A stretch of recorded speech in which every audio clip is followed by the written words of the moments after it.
Ang aking pagpapaksain ay ang patungkol sa talinghaga tungkol sa kasalan.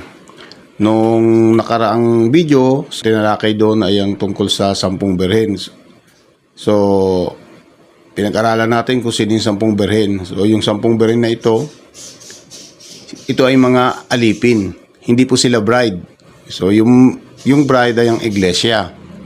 Hindi rin naman sila yung mga Hudyo. Dahil sila ay ang 10 birhen. So sila ay ang 10 tribo ng Israel. Ang kaharian ng Israel ay nahati sa dalawa, sa Hilaga at sa Timog. So yung Hilaga yung 10 tribo.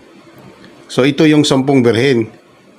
At ang dalawang tribo, kung kay Huda at kay Benjamin, ito yung mga Hudyo. Kaya nga po Juda, ibig sabihin po Hudyo, sila lang yung mga Hudyo. Dahil hindi po lahat, ang buong angkan ng Israel ay hindi po mga Hudyo, kundi ang Hudyo ay yun lamang sa lahi ni Huda at ni Benjamin. Ito po yung sa Timog.